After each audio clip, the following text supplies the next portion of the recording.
The May 1st meeting of the Kuli'ou'ou Kalani Neighborhood Board will come to order. Welcome, everybody, and thank you for taking the time to be here and represent your community. And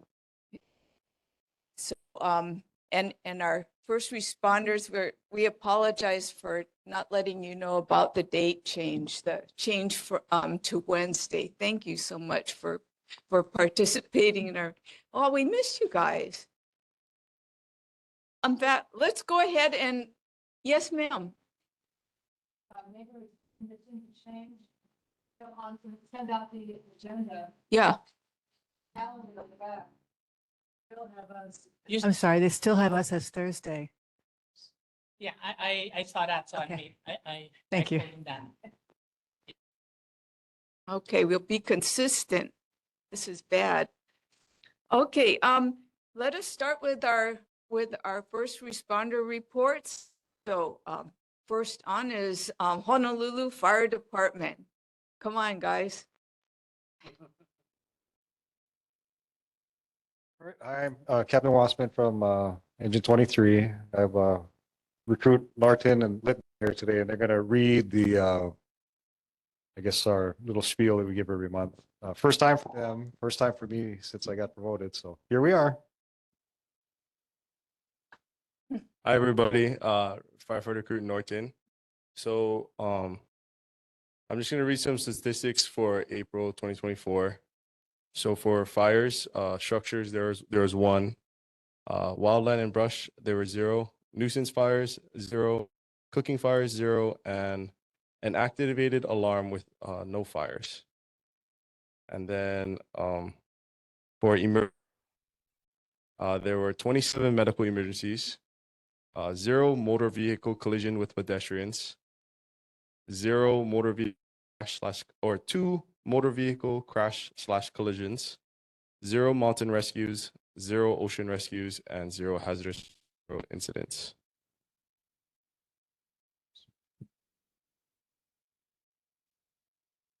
Hi, everybody. I'm Firefighter Recruit Lidman, and then I'm just going to read some fire safety tips for wildland fire awareness, prevention, and preparedness. Wildland fires significantly threaten Hawaii, landscapes, wildlife, and community, with dry conditions and everyday activities contributing to increased risk. It's crucial to take proactive measures to prevent and mitigate wildland fires. Things you can do so are lightening the load, reducing fuels, and the possibility of ignition of your landscape by maintaining your yard and cleaning your gutters.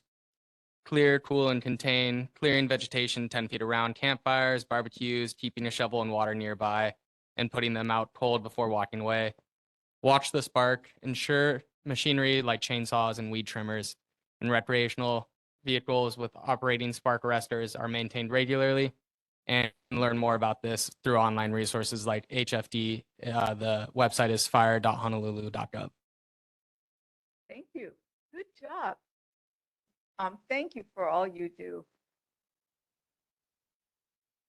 I'm being trained here too. We have a question from our Yes, if I may, to the captain. Are you familiar with a Wailupi stream that is right outside of our library here?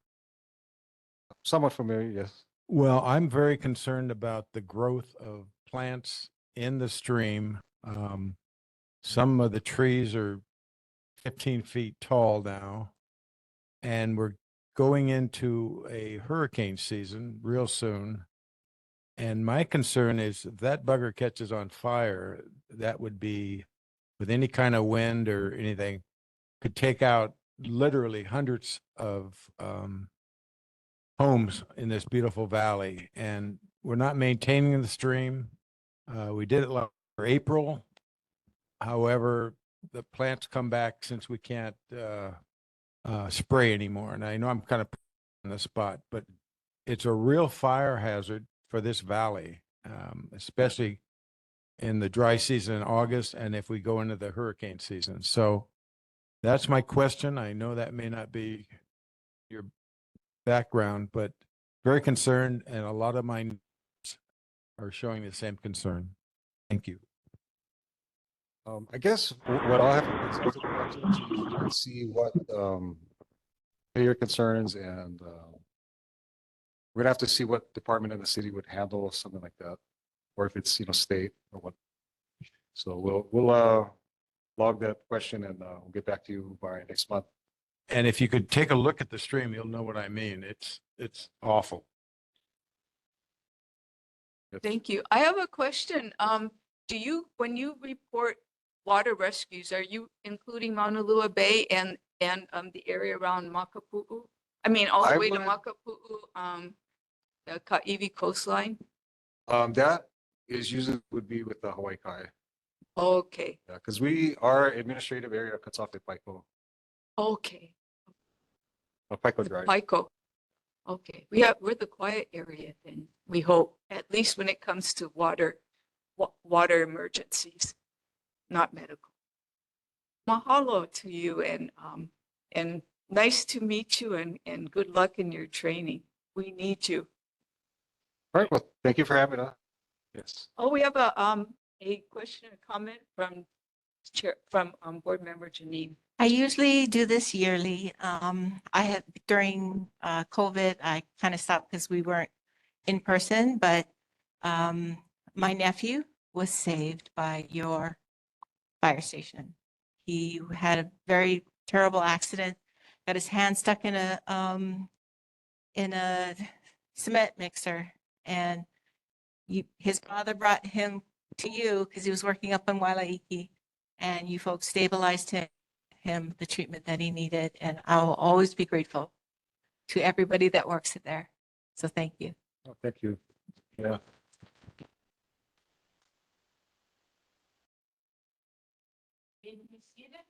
Or you may go if you want to go.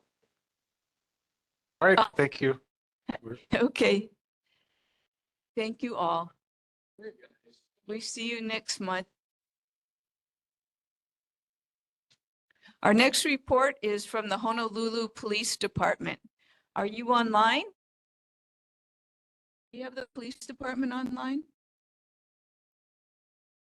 Okay, they might, we'll see if they come later. Let's go ahead with our Board of Water Supply. Without water, we would truly be in trouble, so they count a lot. Christopher Sugimoto, are you there? Hi, good evening, Chair. Hello. Hey, what's new? Nothing really. Let me What? share my reports. Okay, so hello everyone. My name is Chris Sugimoto from the Honolulu Board of Water Supply. I would like to begin by mentioning that there were no main breaks to report from last month. So tonight's general water announcements topic is Protect Oahu Water. So please visit our website at www.boardofwatersupply.com/protect Oahu water to learn the latest about the Board of Water Supply's operational actions in response to the Red Hill crisis. So this includes weekly pumpage charts, recent drinking and monitoring well test results, BWS news and updates on Red Hill, water conservation tips and rebates, and Oahu's water history. That's the end of my report. Does anyone have any questions or comments for BWS?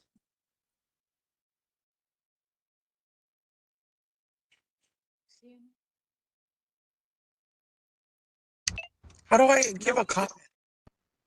I'm sorry. Who is asking the question? Kalani? Oh, go ahead, Heolani. Okay. So what is the projections for this summer? With, are we expecting like drought conditions? Like how bad is it gonna be with our water? And like, are there gonna be real calls for conservation this summer? That's just my question. So usually there's always going to be needs for conservation in the summertime, but the exact conditions for this particular summer, I don't have the details with me right now, but I can bring it back and have a more detailed report for you for next month's board meeting. And then my other, Oh, sorry. excuse me. Sorry, one more question. I know you guys had the water. Was it you folks that did the water catchment tanks? Were you guys giving that out? Yeah, the water basements, the container things. Yeah.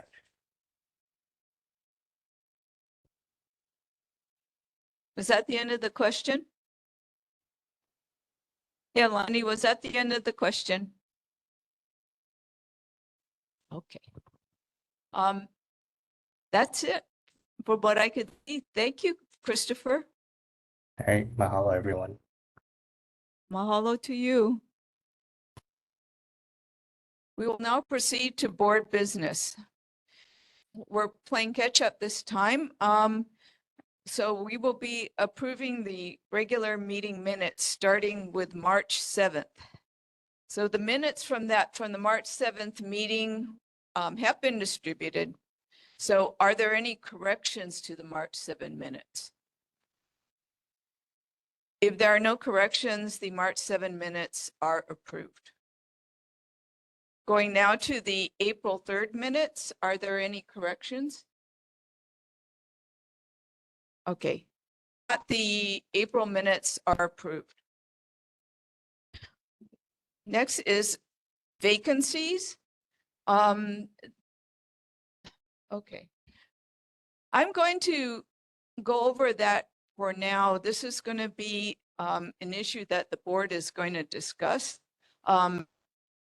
If there are, but that being said, if there is anyone here who would like to part of the board and is from one of the sub-districts listed, namely Wailaiki, Waialae Peninsula, Aina Haina, Niu Valley, and Kuli'ou'ou, please let us know. We would be delighted to have you. So just some general background. Board members represent your community, their community. In order to fulfill your responsibilities, as a board member, it's important for you to be here, because if you aren't here, you can't talk for the community. We currently are assigned 17 board seats. And there are a certain number that represent each sub-district, like Kuli'ou'ou. Currently, and in order to conduct business, half of the full number of board seats that we are allowed, plus one, in other words, a half plus one number of members have to be present, and that's called our quorum. So if we have a quorum of community members, then we can vote on things and pass resolutions and to get things done. We don't get anything done. So one thing we're coming up against, since we've been having trouble getting enough board members to come to meetings, or enough board members period, is to lower the number of available seats in our board to something like 11 or 12. Now, what does that, can't be even?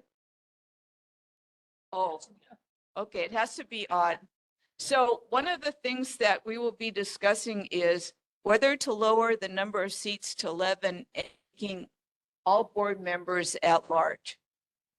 So, because if you didn't make all board members at large, then you would have certain committees or sub-districts like Niu Valley Peninsula that are not represented at all, because they haven't had anyone on the board for a very long time. Yeah, Lonnie, I'm talking about the trouble we've had reaching quorum because we are allotted 17 seats, and it's been really hard to get 9 people to come to each meeting. I want to just say, we do have the three. We do have the 3 Kuli'ou'ou seats filled, right? You did. But we have newly vacant, and that is another issue, is partner Akiona. Partner Akiona's resigned, and we think Keihao's not going to come anymore. Okay. So now we We have one more. we have two more. Okay. So, that is something that we can discuss next time, but I want you to think about it. Now, what happens if a board member, if they don't come for 3 meetings during a 1-year period, they're notified about that and given the chance to explain why they can't come. And if the board agrees that board member has reason for not come, good reason for not coming, and is going to continue being a valuable part of the board, then they keep their board seat. But if someone doesn't think they can make it, and doesn't give a reason, then the board can declare their seat vacant, and so that somebody new can come in that it can actively represent the community. Yes, question, Sherry. Well, it's not a question per se, but I have a sentiment about having all at large. There was one point in my life I was going to all the neighborhood boards from Hawaii Kai. I was on this board, went to Kahala, and I went to Kaimaki. And Kahala used to have at large, and they probably still do. And the at large members of the Kahala neighborhood board were always a problem. They always vote. They didn't vote with or for the community. That's what I discovered. And that was back in the 90s.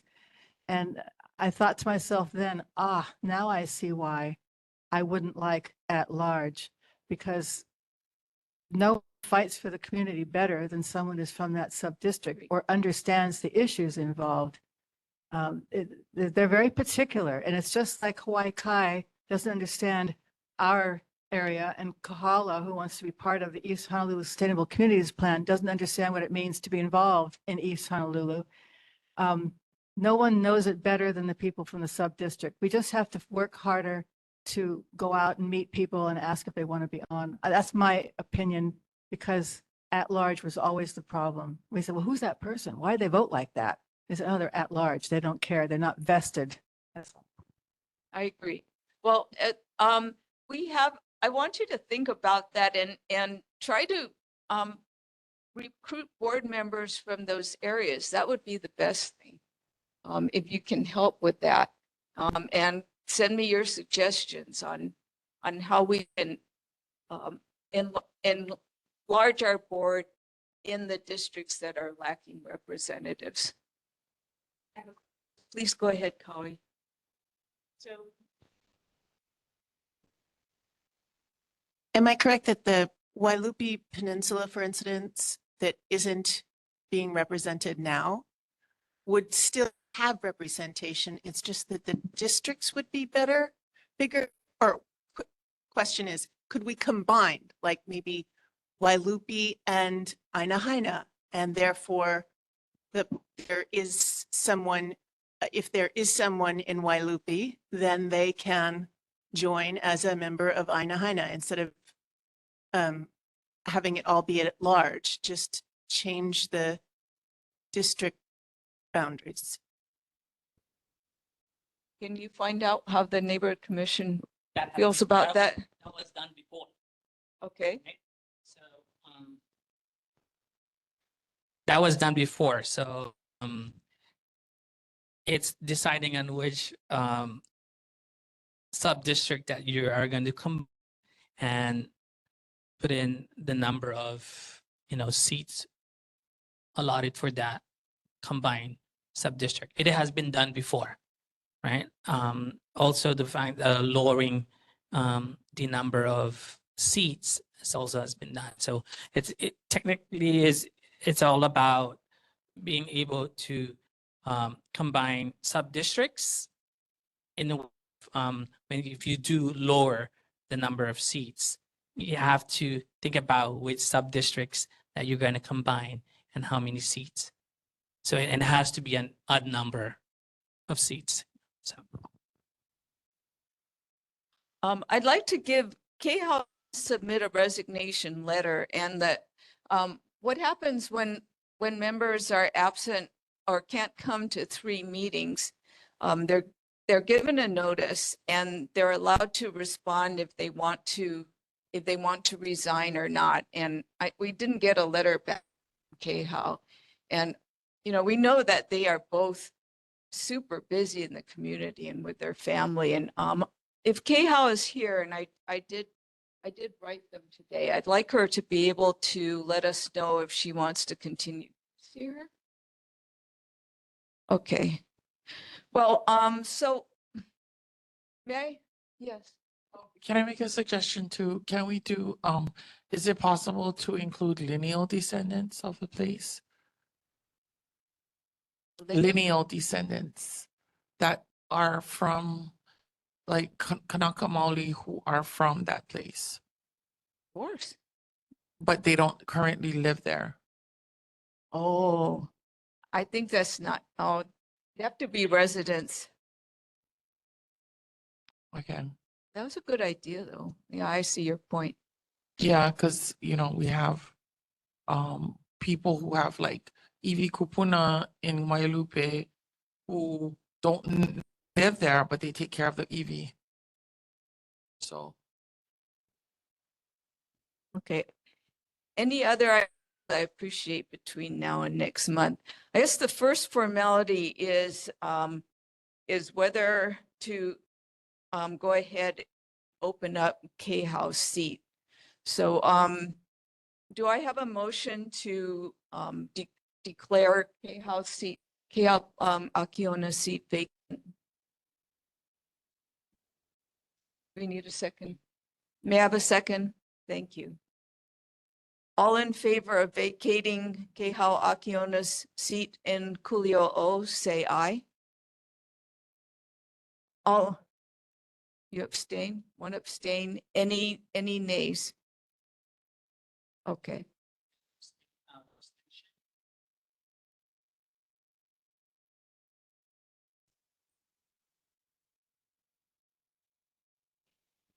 Yeah.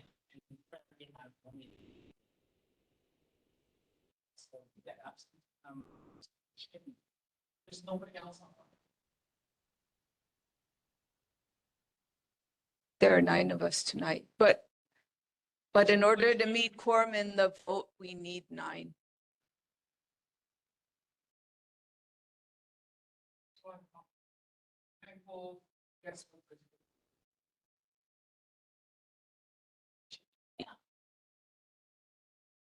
Okay, so we, so Kehau Akiona's seat in Kuli'ou'ou is now vacant, and vacant. And how many openings do we have for Kuli'ou'ou now? Would that be, that's 2, correct? Okay. So work on.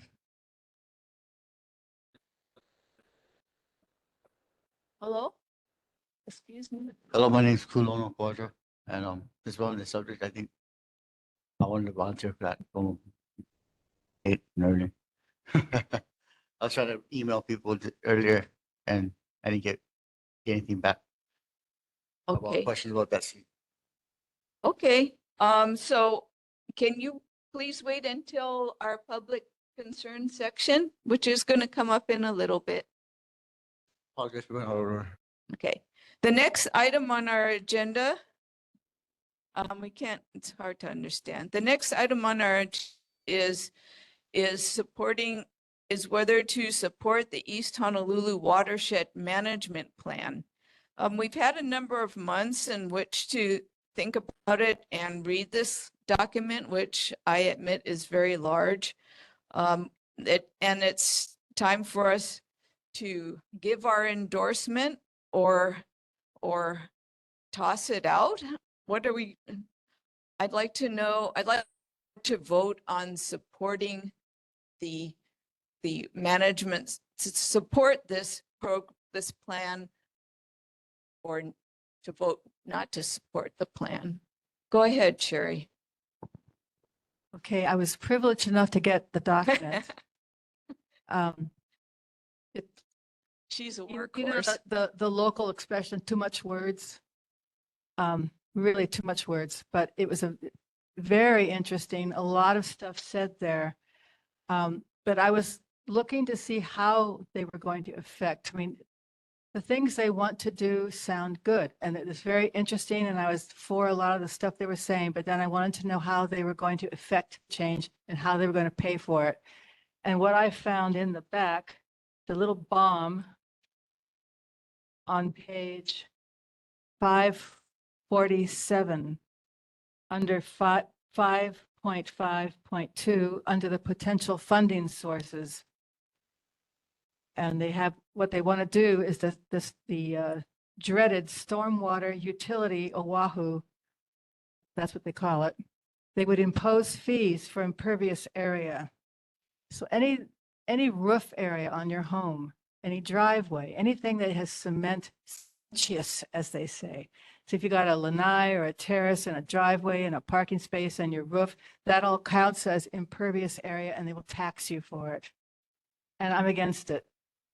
So that to me, wait a sec. For me, that's a no-go. And that's way back here at the very end of the book. Should have been up front. I was looking for it. I found it in the very back. And I don't care that they're gonna, support, working on that stream or that low E or, they can't keep taxing us to death. They already tax our old properties. They based their water rate, writing this back in the 90s and 2000s. We went to the water board meetings. They're basing their water rates on a 3,000 square foot plot in Eva Beach.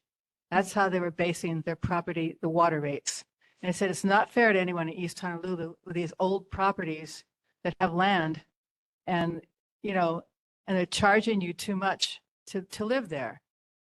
Anyway, I'm going to vote against it because of this imposing fees on impervious area. And they don't even know what the fees will be yet. They don't know how they're going to do it. So they got this far, but they didn't know what they were doing.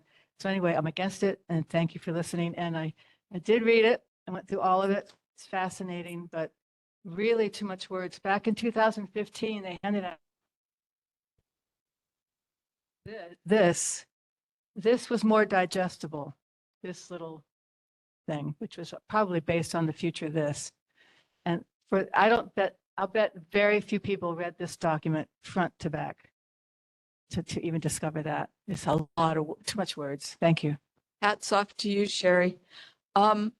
As I recall, the stormwater utility fee is going to be passed on to everyone, but those people who have over a certain amount of impervious surfaces don't get as much of a discount off of the fee as people who have, there's a ratio that's applied.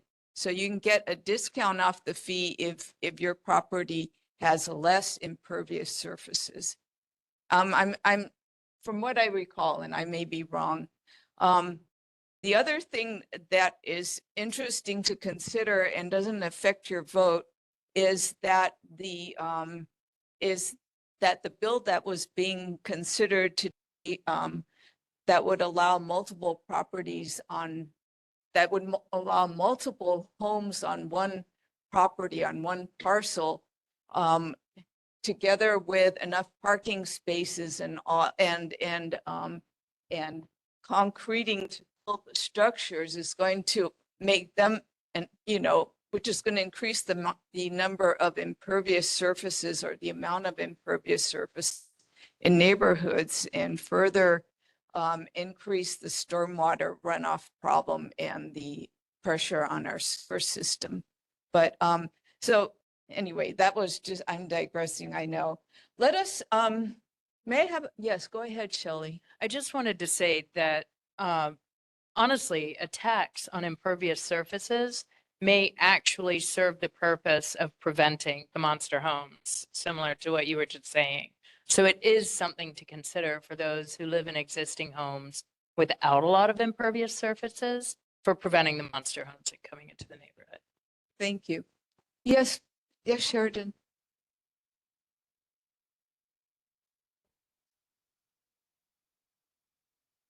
Yes, go ahead. Please come up to the mic. I had totally forgotten that the Board of Water Supply was trying to exact this tax on the residents of our island and probably all around the nation. And I find it totally unfair. I'm really sorry. I live in the home that I have for 65 years and it happens to have the driveway and the sidewalks and the space that I do. I don't think it's fair for any of, I'm trying to save every penny in my budget to live until the day I die. Every day I'm looking at the budget and cutting $5 here and $5 there. The idea that the Board of Water Supply wants to do this to us in Hawaii and in the nation is totally preposterous. And I would like to think that everybody here on the board, before they give their vote, say why they're saying yay or nay, and let me know that they have read this document so that they are well informed of what they're giving a vote on. Thank you very much. Thank you. Go ahead. It's the Honolulu Board of Water Supply. There is no national component to it. So this document has no bearing any place but Honolulu. Let's just be really clear on that.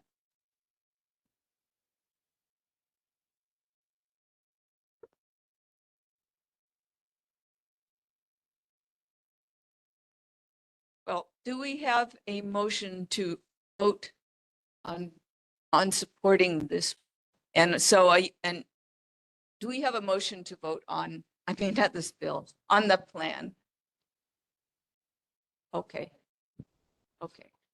Okay, so now we will vote to support, which will be an aye, or not to support, which will be a nay, the East Honolulu Watershed Management Plan. So do you want to do this? Shall we do this by name or by roll call? Okay, let's do it by roll call. Go ahead and conduct the vote.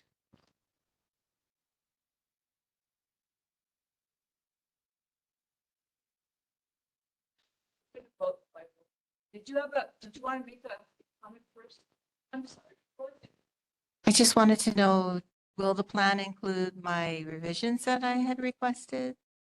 Because I would vote for the plan if they included the revisions I requested, but if they're not, then I may not. I gave her some too. So we don't know. We don't know if it's going to include it. I gave some additions too, so we don't know if they put them in. I think since we do not know if your suggestions were included and Melissa is not here.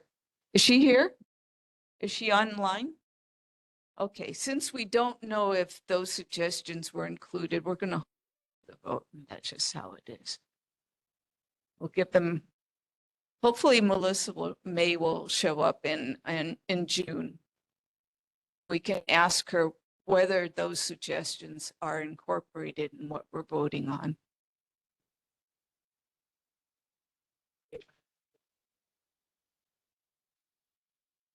I don't know that because she's not here. Okay, well, maybe they will come, so let's just keep going. I have no announcements, so this is a time for public input for items not on the agenda, and I'd first like to allow Memo Rego to talk about the problem of Wailupe Stream. This is a new problem or a new angle of concerns relating to Wailupe Stream.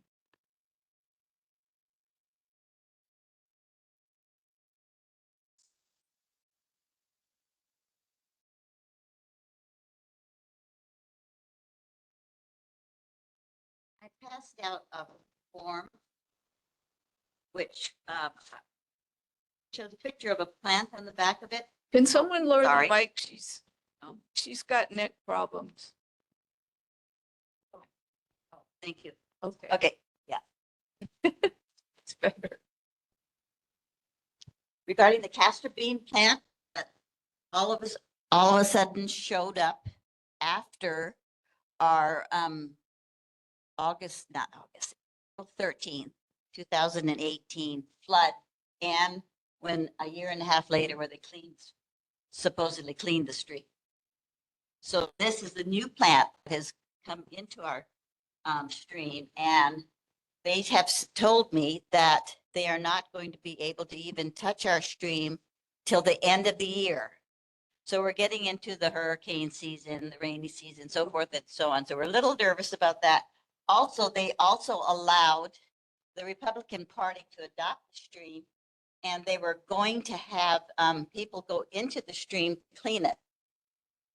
Not with machines naturally, but with hands, and you cannot. This castor bean plant was not there before. I've been living on the stream since 1974. So I'm pretty, certain.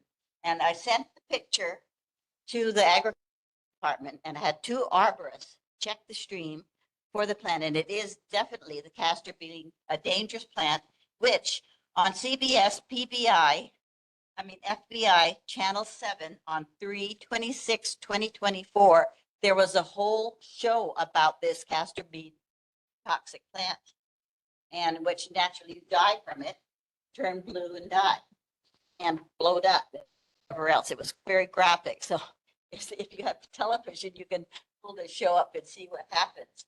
So I'm just asking that they reevaluate and see if they will be able to clean the stream, maintain the stream, or do whatever for the end of the year. Else we might be in big trouble. And to, of course, do not allow anybody into the stream to clean it by hand. Because I've been told myself they would arrest me if I if I had my yard people go into and clean, whatever. So anyway, my husband has our bail sponsor on 24. Memo, excuse me. Yes. Memo, is there someone who's an expert on the castor bean plant who can tell us about, in what way the castor bean plant is toxic and what kind of protection people who are working in the stream need? Okay, If I was told by 2 arborists that you would have to have hazmat suits on if you want to clean that stream. okay, so how do With you the castor bean plant. how do you get rid of it?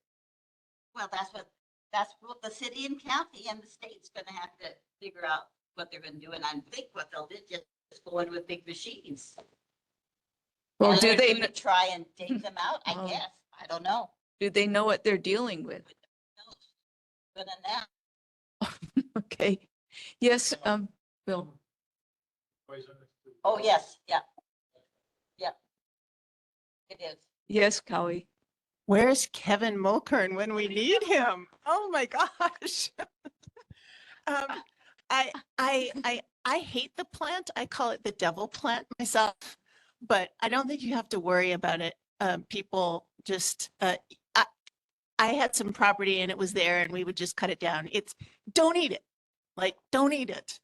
I don't know why you would. It's such an icky plant. I don't think it's actually that dangerous. It's cultivated a lot, as you know. So there are a lot of plants we have in our yards, like oleander, be still, that are poisonous and will kill you if you eat them. So I think we just have to be smart about it, What is your name? Kawi Lucas. Yeah, and hopefully Kevin will show up and he can share his manao on the.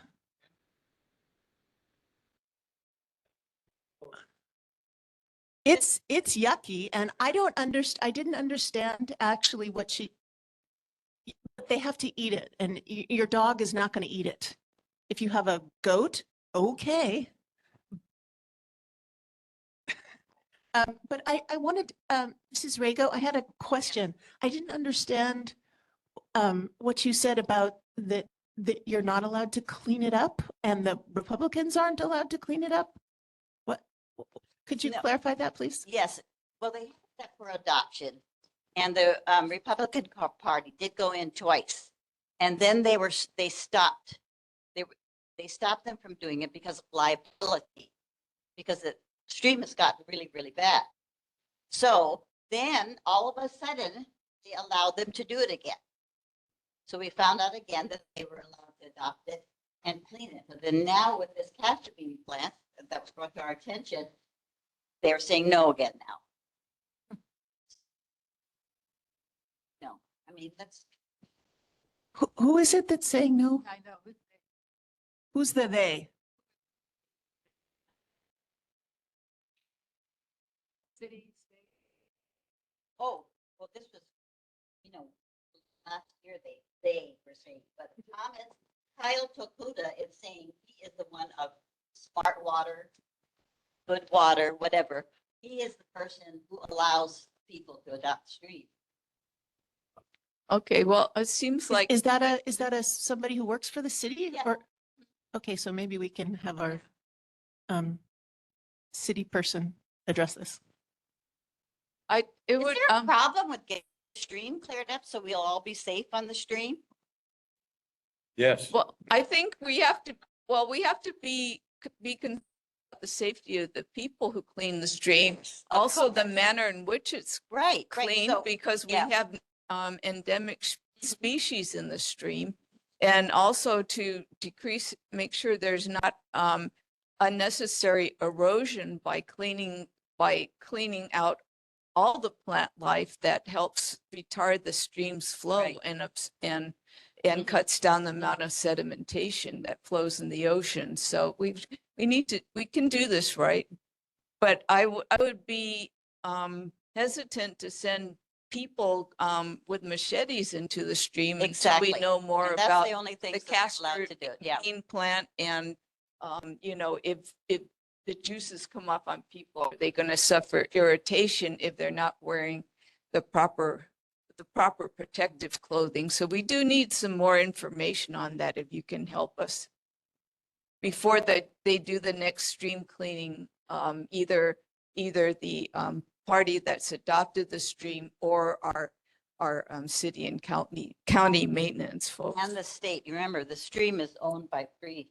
Okay, different- Got the Boulder Basin, which is the city. From the Boulder Basin to West Hine Drive is the state. From West Hine Drive to Kalani Highway is the city. From Kalani Highway to the ocean is private. she's an expert on who I'm the has bitch of the jurisdiction street. on the So let me stream. tell you, I've been doing this for years. Well, my recommendation is don't do the stream during the winter month, which is crazy. Hurricanes, I mean, the end of the year is ridiculous. That's the winter months, with the rain and stuff. And Uh-huh. the rain comes pretty fast down that stream. I've seen it. So if they're going to do it, they should do it in the summer before the hurricanes, start rolling in. That would be my recommendation. Well, I also helped for the Army Corps of Engineers for a number of years, and I clocked that stream is going 75 miles an hour. So, In the interest of time, I think this needs to be looked into. Can you please get to me offline and Sure. and let me know who to invite to our next meeting or help me to invite the right people? lots of luck there. Thank you very much for bringing this to our attention.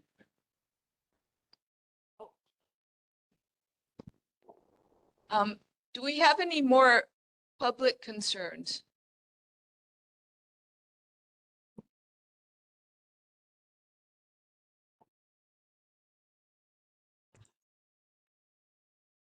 Just quick, two things I wanted to mention. I wanted to mention once again, I got another phony email from Clarissa Urquhart. Oh, good. Okay, this is getting Could bigger. I be flattered? We need, we need the city to do something about this, either the commission or the city or, something. I just turn a jaundiced eye to all this stuff. When it comes from you, I'm tending to ignore them. I mean, that's not good. You are our vaunted leader. So But I will not ask for money Oh, or information. this isn't even asking for money this time. This is asking me to assist you in a task discreetly. Yeah, so it's like, I don't want to laughing because we have senses of humor, but we need to do something about this because from what I heard, it's not just our board, it's not just me, and it's pretty widespread, and they need to do something about it.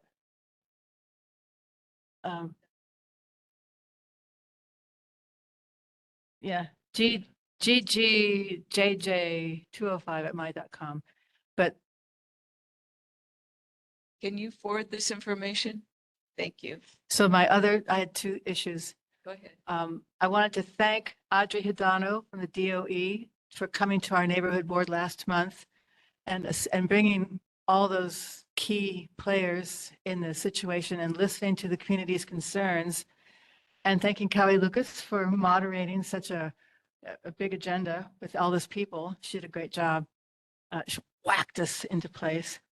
And they got that like 5 days after they were here, they were putting up that dust baffle around it. Yeah, which is pretty cool.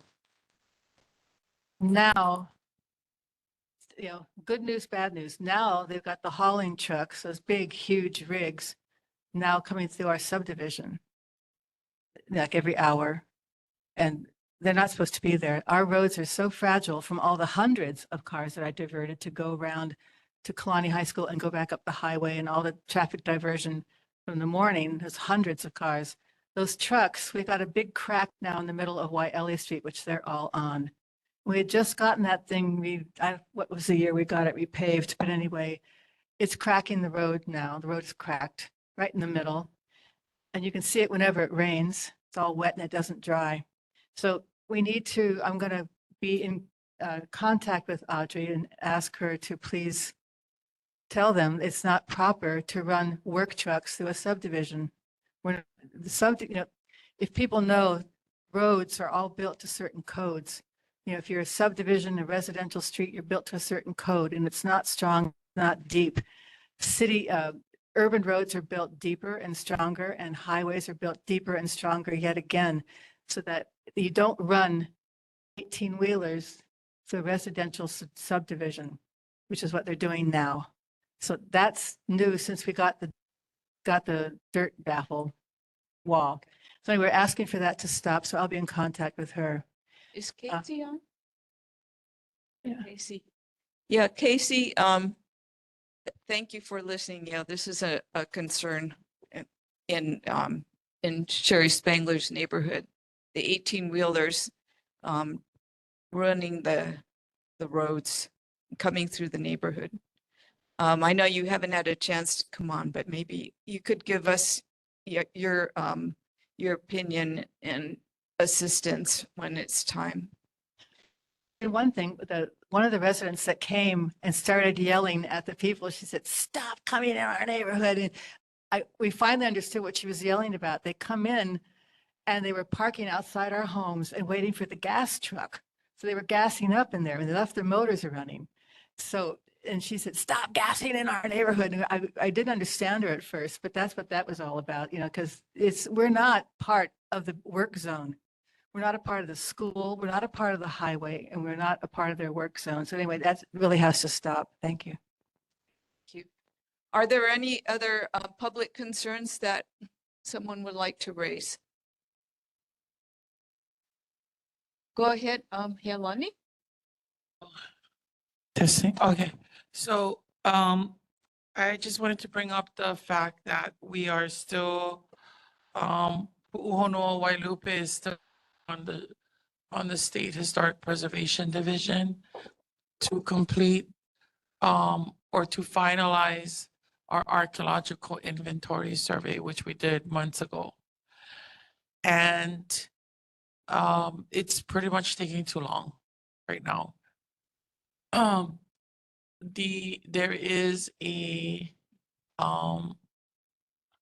is a lot of pressure in terms of time and how long it's going to take to process this AIS, which is part of what the county has asked us to do.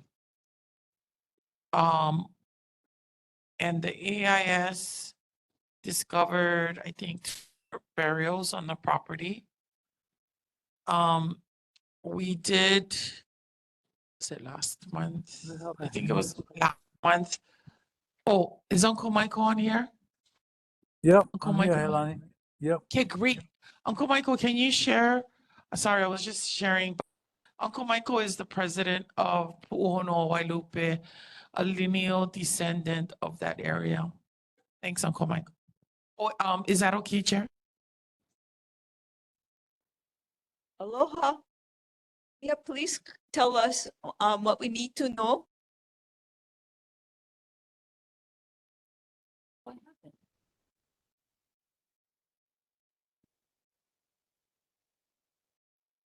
I can't hear him though.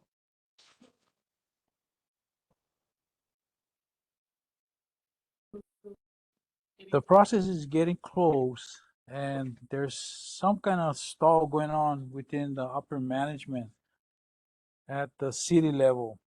Not sure exactly what it is, but I think it's something to do with, from what I understand, maybe somebody get too much clout on one side of the, of one side of the scale. That's about where I can point your attention to. If you guys could probably draft one letter and maybe the neighborhood board, Kuli'ou'ou Kalani neighborhood board could help us maybe push that process along. I think that would be real helpful. That would be real helpful. It's been she's over a year already. And we went through some hoops with the city, with politics and different stuff. But I think if the community would come out and speak on our behalf, from on the neighborhood board level, that would be great for our acquiring the caretaker's position with the city on that parcel. We have in the past. Yeah, you guys have, because we have a reso. Okay, because I think we passed a reso relating Yeah. to Pu'uhono. Could you, maybe we could send the reso with a cover letter to SHPD I'll try to find it. Yeah. to hurry them along. I mean, I don't know taking so long. If that is at all possible, I appreciate that. I'll Yeah. see if we have, it should be somewhere. I'll try to find it. If not, you have another one that we vote on, right? Or that we can look at. I think we find the reso. Yeah, I think we did. It's on the website. Didn't we sign it and send it in? Yeah. But we didn't, I think it would be maybe, Uncle Michael bringing this up to helpful maybe to send it in again. I don't know if we ever sent it, but I think it wouldn't hurt to send it to SHPD to say, hey, our community is some support of preserving this place. And I just also want to share that last month, while we were cleaning, we found more EV as we were cleaning it was actually on the bottom part of the property.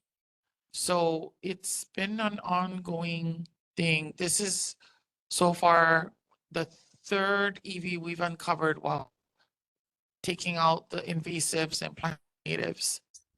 So, and then the owner is hanging on by a string, literally.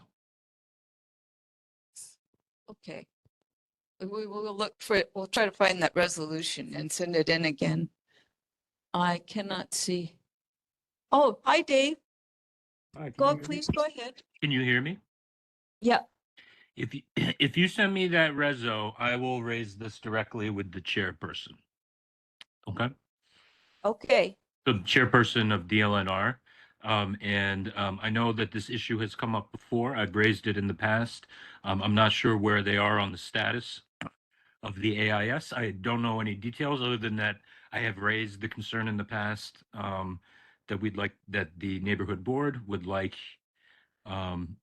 and that people attending the meeting would like this expedited. And so without knowing any of the details, what I can do is take the reso, note that they're looking for everybody's looking for the AIS to be completed. And I can help convey that message. Great. Okay, I'll get that to you. Thanks, David. Just another thing I just want to put in there. It's not really expedited because it's been like we turned in our application in December of 2022 and we're in 2024. So maybe you can say like, we want to get the process moving. Not move fast. I mean, at this point, we're moving slow. But thank you so much, Dave. I appreciate you. Mahalo. Expedited relatively. I will convey this message, but I would like the reso so that I'm at least able to, if the reso has the details that would be necessary to identify the document, and I assume that it does, then I will convey that along with my observations and plus the messages that you've given today. Okay. I appreciate that, Dave. You're welcome. Yes. Would Michael know anything about the dry stack rock wall that was found sunk in the well that was found in the Kalani field that Shifty said was that Janine, they said it was a septic system or a sewer system? So would he know anything more about that? Because I have found stuff, we was trying to talk about it last month and we didn't have enough time. I mean, in all these documents that I've saved from different environmental assessments, people doing the road work on Kalani Highway and people doing the reservoir searching on the hillsides for the Board of Water Supply. They talk about the area of Wailai lowlands as being a place where the people find water, and where King Kamehameha came when he was coming to start the Battle of Nu'uanu. They docked in Waikiki and they docked there at Wailai in the flatlands, and they were looking for water and food.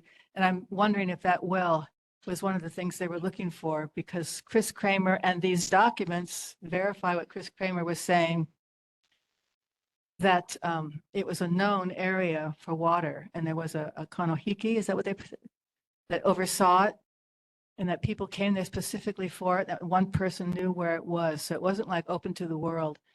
And I've gone up there since territorial days, and we've heard all about the water. We built our homes on the land that is sitting over these wells and springs, play in those mountains as children. So I'm wondering if Michael knows anything about that well.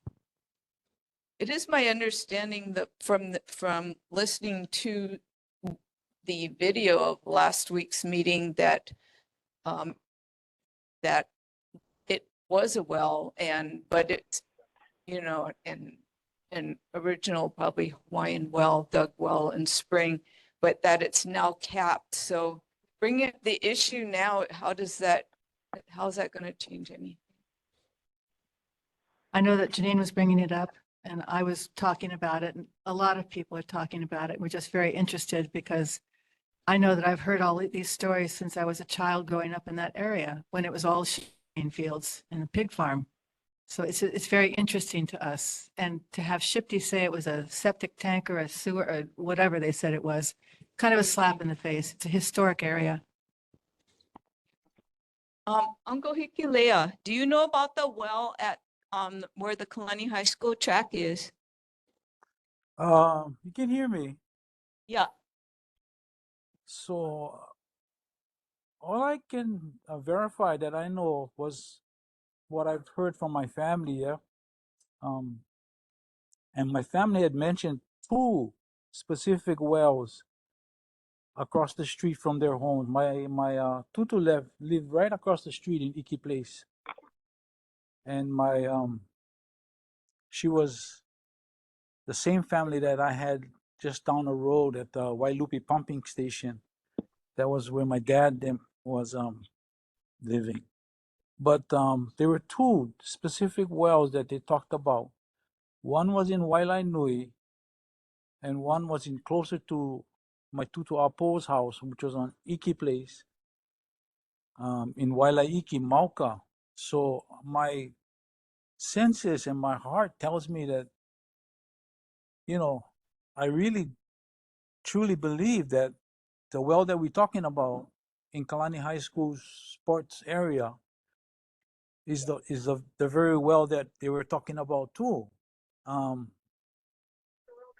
I like to say something else on top of that to kind of share my side of the story. I did some work because I've been in construction for a while too, and usually if it's what they identified it to be, a septic system or a cesspit or something that nobody really like care for, what they usually do is fill them in and cover them up. That's the normal thing that they do. Why they never do them this time? I think we're not getting the full story. And why they never do them when they first did the construction in the area, how many years ago when they built the school or whatever that time was, 50 years ago or 60 years ago, it already existed and they capped it and saved it. It kind of points me in the direction that that's the well we're thinking about. That's the water well that is real specific to the stories that we know. And if it is, it's a gem in the face of the school. It's a gem in the face of the community because it connects us to a historical portion that most of it has been, kind of like what they just did, cover them up and maybe forget about them. But I think the school and educational system such as Kalani High School could really take that into another level of education, historical education. There's so many resources in the community that, like Chris Kramer, who had discovered a well over in Ahaione Valley at one time, him and some other people that identified some very rare shrimp in that water well. So, I think we got to pay more attention to this thing that we're talking about and not just let it set aside and forget about it. So that would be as much as I can share right now. Yeah, that's what I got for Shia. I would like the community to help educate us to find out in advance when construction is going to take place where something important like a natural spring or something that is precious to the Hawaiian culture is threatened and let us know so we can do something about it then, because it is a shame when things are covered up and there's something lost when that happens. I just want to say, you asked why we were talking about this. In this document, they were mentioning very comprehensively all the special areas of Hawaiiana in the district, and they left out. So I was adding stuff in. I know about the Hawaiian burial graves on Kalani Iki hillside, and I have maps and I put them all in there. So they were being very comprehensive. So I thought it'd being that comprehensive. I didn't add this in because I didn't have all the paperwork that I found later, but I know that Chris Kramer had talked about it, and I know that the project out there in the field was done in secrecy. They just started it. So they didn't want to tell anybody about it. And, I know where all the natural springs are. I mean, we grew up there. It's like little ants. So Adele just let me know that Melissa May is now online, and I'm wondering whether she could let us know whether the changes that were sent in were incorporated or the additions. Melissa, are you on? Yes, hello. I'm actually pulling into the parking lot. Yes, so we did receive all of the comments and we are incorporating the changes that are requested. So yeah, we appreciate everybody's input and we're working on those and we will be incorporating them before it goes out to council. Okay. Thank you. Go ahead, Bill. Question, where is the well? Is it right in the middle of the football field, the track, or hopefully it's off to the side? Where is the well? In relation to. I think it's on the Cocoa Head side of the field, but I wouldn't take an oath. I know that back in the 90s or something, or the 80s, they had a huge sinkhole right in the middle of the field, huge sinkhole. But that's right where the water comes down the valley. So Yeah. is there someone who could look into I've seen them. making that a future focal, educational focal point? Yeah, I've seen the well. I actually went to go look at it, but it was covered up already, with a slab of concrete. So it is actually right on the. It's in the field, and the track. I believe track will go around it, but it's right there. I don't know if the track will go on top. I don't think so, but I know that the field, football, and the kids will be standing on the field, will be standing on the well. One of the issues we brought up was why weren't the Hawaiian lineal and cultural families of that area notified, so that we could give input. And then there was another hole they dug right next to it. And the guy was trying to, now this was in the afternoon, I went after work. The guy was trying to tell me, oh, that all the water that was in this, it was like 25 feet down, right? Right next to it, they dug a hole. The guy was trying to tell me that that is rainwater. It didn't rain all day and it was in the afternoon. That area is like, I'm pretty sure they probably maybe hit the water table, or I don't know, or another well or spring down there, because the bottom of the big hole was filled with water. And when I talked to the principal about this, I emailed him. He said it wasn't his decision. In fact, he didn't know anything about what was going on. But here again is the problem with what's going with our community is the value system. What's more important? Raising up a generation of football players or preserving our water? You know what I mean? Be made a beautiful natural feature. Well, it's an educational tool. The kids could learn from it, you know? Well, this, if the board or the community would like this added to a future agenda, let me know. Discuss how to how to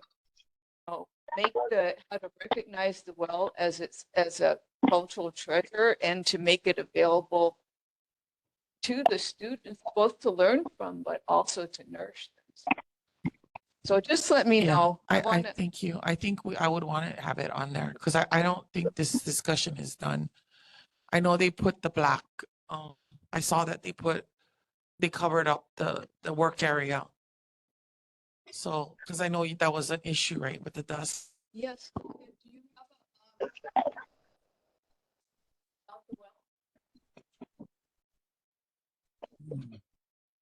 Did you put mics so they can hear you? I will comment about the subject.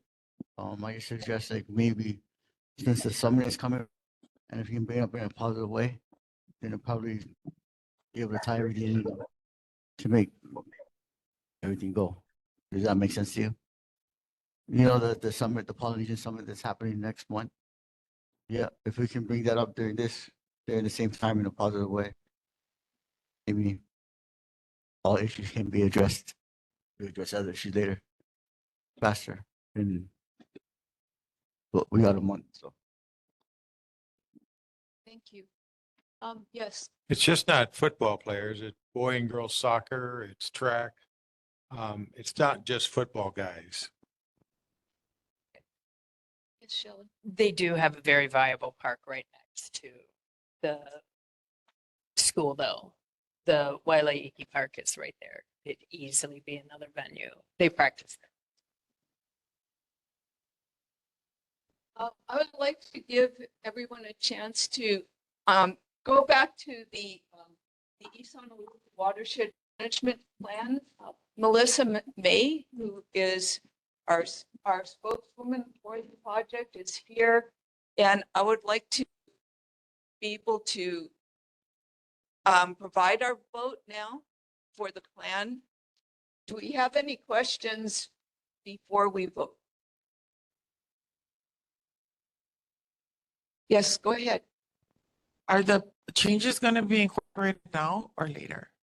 Or like, are we voting on the version with the changes or the one that is what was presented to us before? You're voting on the version with the changes. So we've received all the written comments that we've received. We've tabulated and we will be incorporating before the plan goes to council. And then I have one, I didn't submit it in writing, but, yeah, like, Sherry said, there's a lot of areas that aren't included in there. Is that going to be something like we can add on to, or? You mean things Cultural that weren't areas. Absolutely. So, when it goes to council, it's not the final version. There's still an opportunity that it has to go through a Commission on Water Resource Management public hearing, as well as council adoption. So this isn't your last bite at it. Okay. Thank you. Yeah. Is there a deadline for submitting any additions relating to artifacts to Hawaiian of water that Hawaiians have identified from the past? Anything? I mean, when can the last additions be submitted? I would say, we're actually meeting with the city and CWORM next week to figure out the adoption schedule. But as long as that adoption schedule is open and there's public testimony being accepted, you can submit it. And it's probably going to take at least a couple months. The only thing I'll say is that, there's a reason that not all cultural sites are shown in the plan, because some of them were, I don't know, we'll take input and guidance. We've heard from some people that they didn't want to show all of those resources in the plan for just sensitivity issues. So we just have to be sensitive to that as well. So if there's things that we should know about, we'll definitely take the input, and then we can determine if it's, appropriate to include them in the plan. Can you add the well that's at Kalani High School? Potentially, yeah, if whatever documentation you have on it, you can send it to us. Oh, okay. Thank you. Yeah, if you can that'd be great. Thank you. Okay, so one more, and we're going to vote.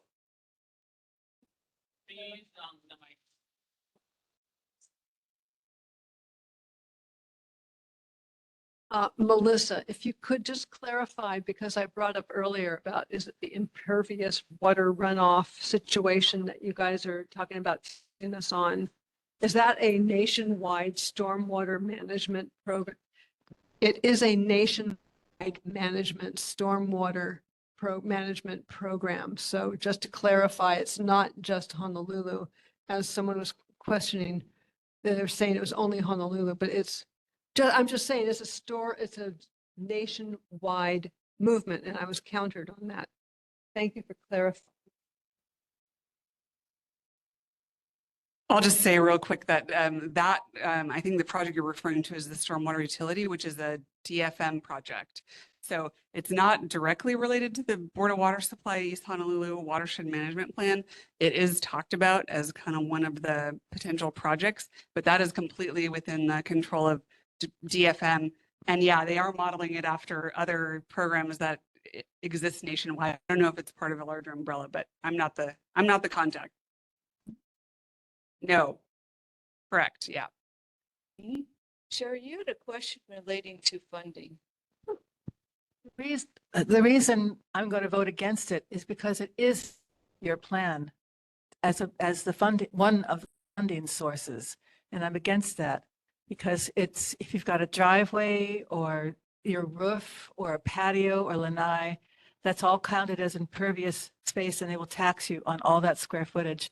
And I don't think that's fair funding for this situation because that's taxing some people and not everybody equally. And, you know, I know that all the water that's going to hit that, during the storms, we walk out and walk our property, we walk the neighborhood, we watch where the water's going, we study it. All that water goes in our backyard, but you're going to tax us for it. And I'm against it. So I'm voting against it because it's in your plan. Whether or not it's a national movement, I'm against the Board of Water Supply or the management plan using that as a Advocating for fund. it. Yeah, Okay. I'm against that.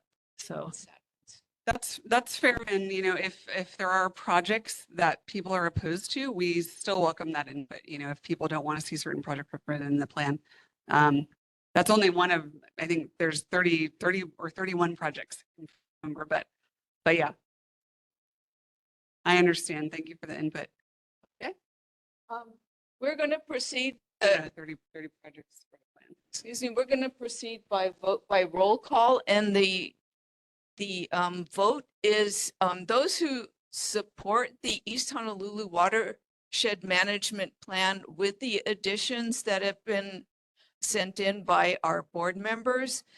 Well, please say aye if you support the plan. Say nay or no if you do not support the plan. Go ahead. Uncle Calvin. Shelly. Janine. Bill. Kawi. Ulu. Kalani. Sherry. Chair.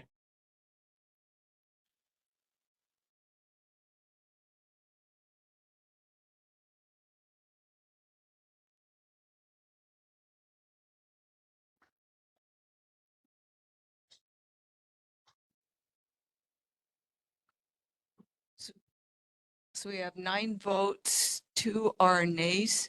So the measure is not supported. Thank you, though. Thank you for your patience and for all that you've taught us and all your work on this project.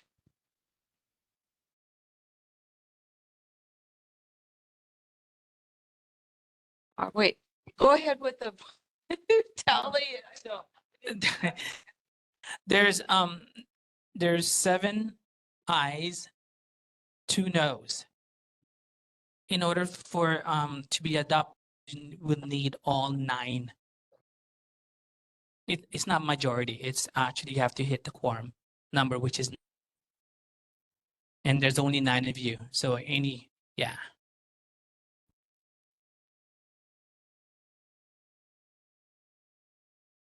Go ahead, Shelley.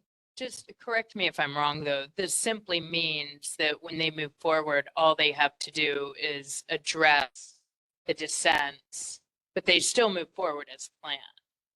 Yeah, so that is the end of this board. Oh, no, this is an optional, you know, endorsement. We're asking because, you know, because of the time that we've put into engaging the board and all of that, we're trying to demonstrate that the plan was created with community involvement. So it's not required to move forward, but of course we'd love to have your support. And, you know, if you want to, we encourage you all to participate as it goes through council and community. And you can say, you can get more specific about you support it, but not these pieces. You know, I think it'd be good for the council to hear that. So we just appreciate you continuing to stay engaged through the process. Thank you. Thank you. Yes, we will. We're working on getting it scheduled. Okay. Thanks so much. Appreciate you working with us. Thank you. Have a good evening. We will now proceed with the officials' report. First, Congressman Ed Case's representative. Julia, are you with us tonight? Okay. We do not have representative for Congressman Ed Case. Next, Major Rick Blangiardi's representative. I believe John Nucci is traveling, right? So NCO is going to give the report. Oh, okay.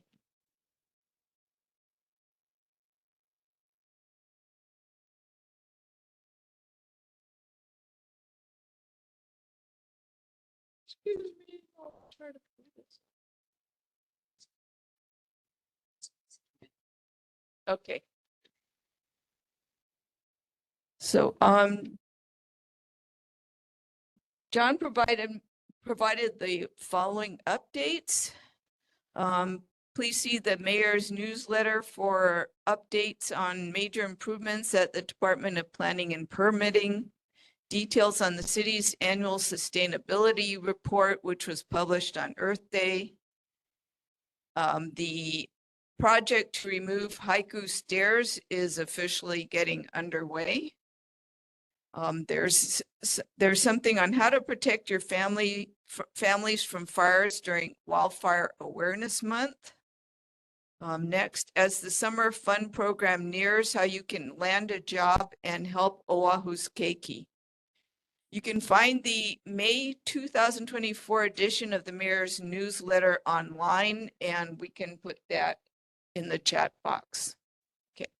Department issue follow-up, renovation Aloha television show shared by member Johnson.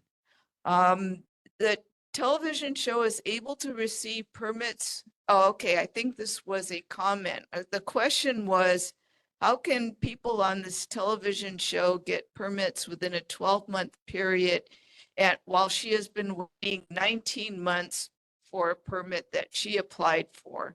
How is this show able to get permits so quickly? And the answer is that Department of Planning and Permitting needs more information to initiate an investigation. Please provide the address or tax map key of the property where the permit was issued. Okay.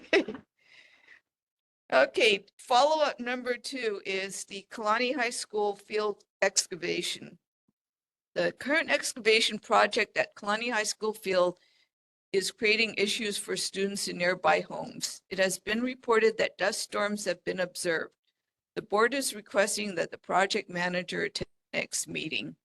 DPP issued grading permit, a permit number to the Department of Education, and the contractor was going to be notified, but I believe that all of this took place at the last neighborhood board meeting, and so is a past issue. So that was it for Mayor Rick Blangiardi.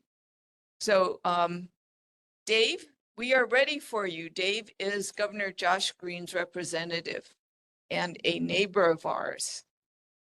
Hey, Dave. Hello, Chair Burkett. I'm looking forward to receiving the resolution concerning the property that we spoke about earlier. Yeah. And I believe you have my email address. So Right. just send that to me, and then I will run that by DLNR. Besides that, we had one question from last week, but for some reason, I feel like the individual who just got whose chair just got vacated was the person who asked. So maybe I'm wrong about that. But there was a rather interesting question regarding it was kind of an academic question about a stream behind 6119 Kavekiu. And the question was, why is there no water in that stream? And so I spoke with the state's chief hydrologist, Dr. Aaron Strauch, who told me that Kuli'ou'ou stream is an ephemeral channelized stream. That stream has no base flow.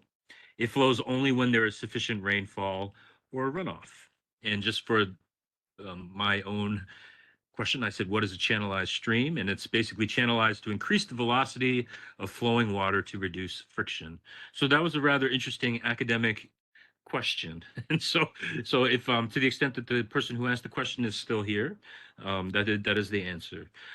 Beyond that, what I have is the fact that there are now officially 2 days left in the legislative session. And after the session is over, I'm sure that there will be lots of questions that I'd be able to answer regarding bills. But as for right now, we're looking forward to the end of it on Friday. And I'm available for any questions. Ulu, is that your question? Oh, okay. So do you have any questions for Div Day? Oh, okay. Oh, you can tell. Oh, okay. What was the name of the question answer? Asker? Yeah. Oh, thank you, bro. Oh, okay. Thanks. I appreciate it. For some reason, I thought maybe. Yeah. Have a good one, though. Thank you. Thank you. Thanks. Any questions for Dave? For Governor Green? Governor Green's new housing project on Maui, why is it only interim? That's my question. Like, why is he only providing, like, I know he's building homes, which is a great thing, right? But why is it only interim for the Lahaina families? Which housing project are you referring to? Just so that I'm able to provide Oh, accurate information so I can get back I to you. saw it on his Instagram. It's for the Lahaina fire survivors. So It's that big one that they just got approved. Oh, the one that they broke ground on. Yeah, just recent. What was that one called?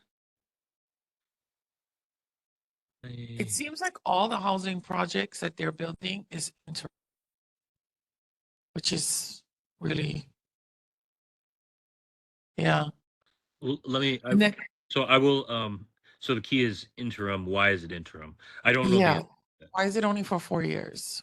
But so what are they gonna do? Kick out the families after 4 years?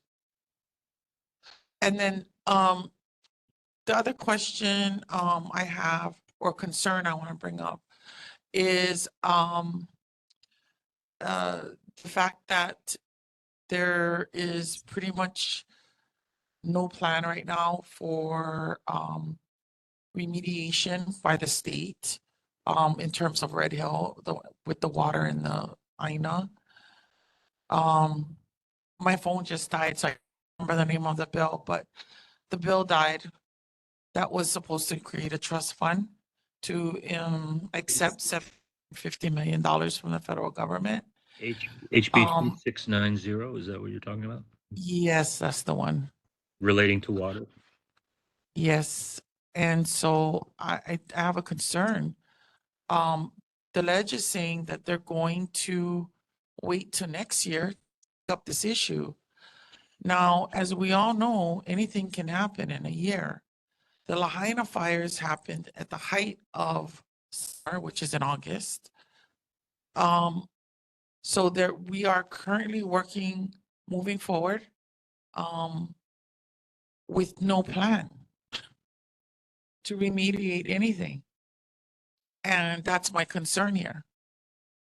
In terms of water and in terms of the land. The VI report that was released late last year reported that there was probably about 1.5 million gallons of fuel that spilled into the ground, at least. And so that fuel is still in the water, in the ground. The VI plan, which was what that bill was a part of, was supposed to provide, was supposed to kind of jumpstart the whole plan to remediate the cleaning up of the fuel, which eventually will reach our water, right?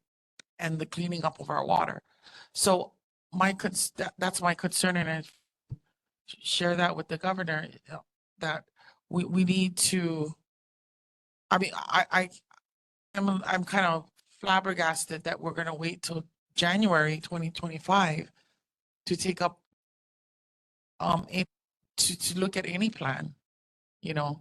I mean, the bill went all the way through to conference, and then it died on like after like 3 or 4 days in conference.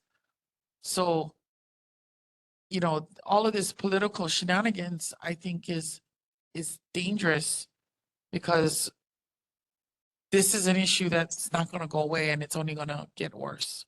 Thank you. That's, I just wanted to share my concern. So I will share your concern with the governor.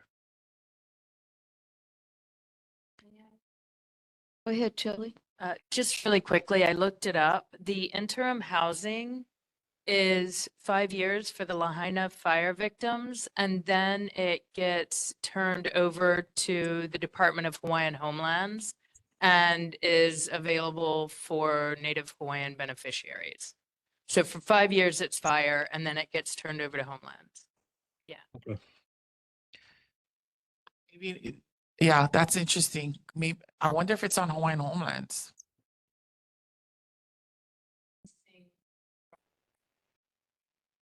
They are. Okay, it's thank you. actually- Thank you for answering my question, Shelley. No need to answer that question. Now I know. That's crazy. So you're saying no need to ask the question about the housing being temporary since it's Yes, gonna be because now I turned know over it's on to Hawaiian another Homelands. usage. I didn't even know that. Okay, okay. Yes, Janine. Hi, if you could please let the governor know to veto SB 3202 because it still contains all of the density that we didn't want for our neighborhoods. It's unbelievable that now they don't even have to ask the Board of Water Supply if there's enough water or sewer, and they can just go ahead and build. And it's truly amazing that in a place where we value our own county laws, we work really hard on our watershed plan. You can see it. It's huge. It's hundreds of pages. We work hard on those kinds of plans. And then we have a bill that comes and says, oh, no, you can just build whatever you want because you can now. I mean, that is just, it's a slap in the face to communities like ours that have taken the time for years to go through our plans and make them to where our communities are livable and they are our older communities. They don't have all of this infrastructure that other communities may have. So if you could please ask the governor to Yeah, and so, veto. oh, thank you very much. And I was at the meeting where you passed the resolution regarding SB 3202. I also was following it today. I noticed it barely passed the House, I believe, by I think one vote, or at least one or two votes. But I will convey your message that you would like the governor to veto SB 3202. Is public input still being looked at? Is there, You can you write. know, to the- is there a you can reason absolutely- for the neighborhood boards to weigh in at this point, or is that a done deal? Well, I mean, where it's at now. If you send me also a copy of the resolution, I can send that to the governor's office. Because I don't have a copy of it. But obviously you can, I believe when I last checked, I think that it did pass out of conference, and then today I believe passed out of both the Senate and the House. And I believe that means it was transmitted, or if it has not yet been, it will be transmitted to the governor for his signature or his veto.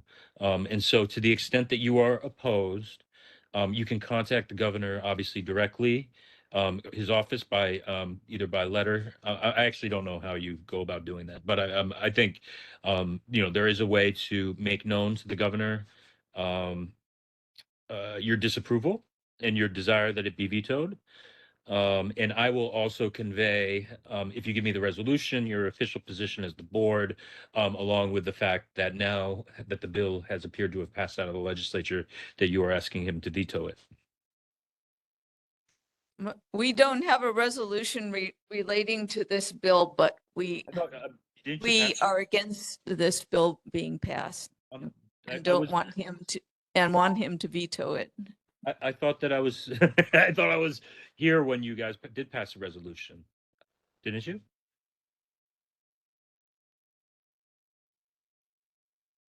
It was on the monster home bill, right? I was here.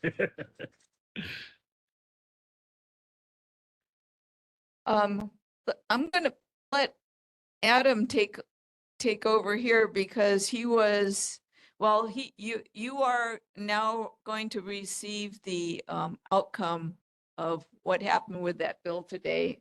Adam, is there anything that Dave didn't cover that you enlighten us about? Okay, he said you did a good job yet. When it comes to updating us on the status of this bill. Okay. But can I just confirm whether, because I can tell this to the board, I could have sworn several meetings ago you did pass a resolution opposing SB 3202? Is that true? It didn't pass. We had a resolution relating to the urban density and it did not pass. Oh, for some reason I thought that it did. Okay. Well, so I will just convey the message that is it unanimous? Sorry, I can't see what's going on there. I know you can't take a vote on this right now, but is that the general sense that it's everybody?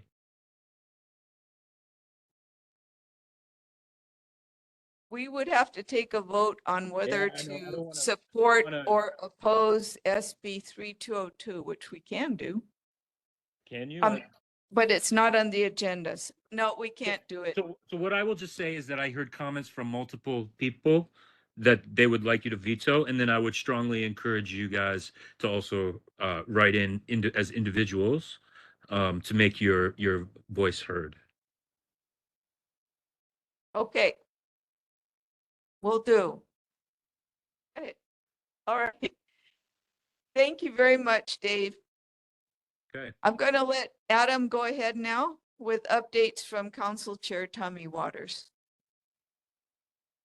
Thank you, Chair and members of the board. Adam Dew from Council Chair Tommy Waters' office. As Dave did share, SB 3202 did pass its final vote today. Chair Waters does want to start by saying creating more affordable housing across Oahu for our residents and families does still remain his highest priority.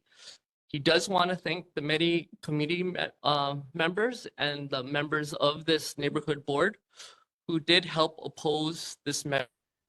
Took the time to reach out to their state representatives and senators to voice their concerns.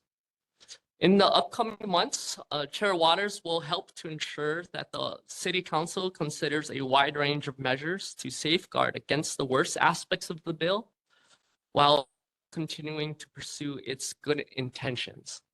He also wants to thank his colleagues across the street who stood up against this measure, including your representative, Mark Hashem.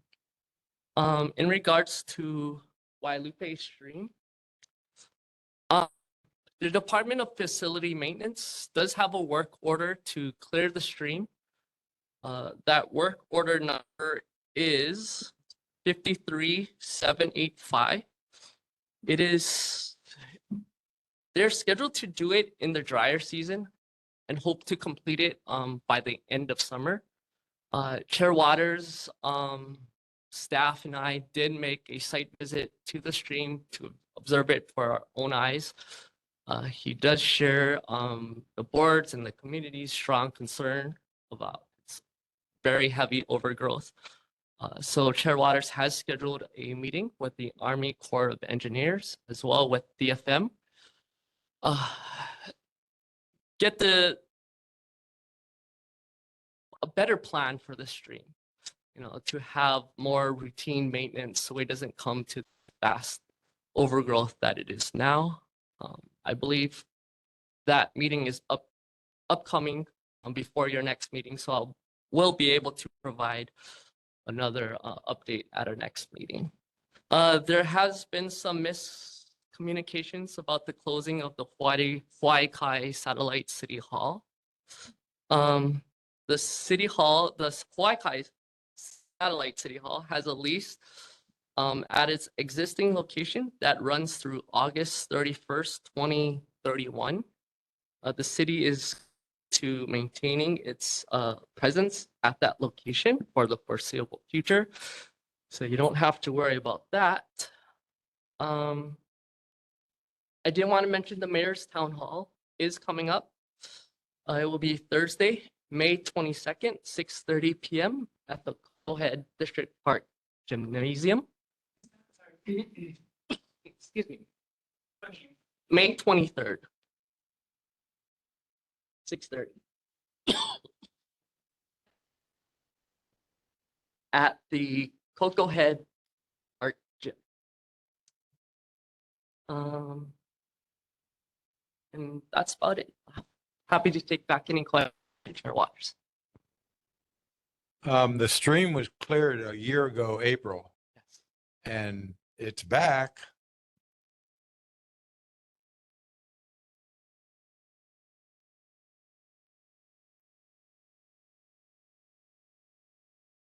So thank you for Chair Waters did receive, I believe it was your email about the being. Thanks for educating us. I was not aware of this being before. I'm unsure where it came from, but that's something that I'll be sure to Chair Waters and something that we can discuss with the Army Corps and DFM. Go ahead. So please thank Chair Waters for sending out that email about SB 3202 after they did that last minute switch and pumped some poison in it. It's so hard, as you know, there's so much happening that we can't keep track of it all. And it was super helpful. I have a technical question though. When I tried to use the all sends, they all got all senators, all sends email thing that he had. It didn't work. I had to go and do it each individually. So you didn't? Okay, well, it must be my computer loves me so much. I don't know. Okay, just wondering. Thanks. I will follow up and double check on that. When you meet with the Army Corps of Engineers, are they going to potentially address clearing the stream more than once a year? Are they coming up with a plan to do it more frequently? So yeah, that's questions that we'll ask. As well as Guadalupe Stream, another concern is also the Kuli'ou'ou canal mouth and the opening of that as well.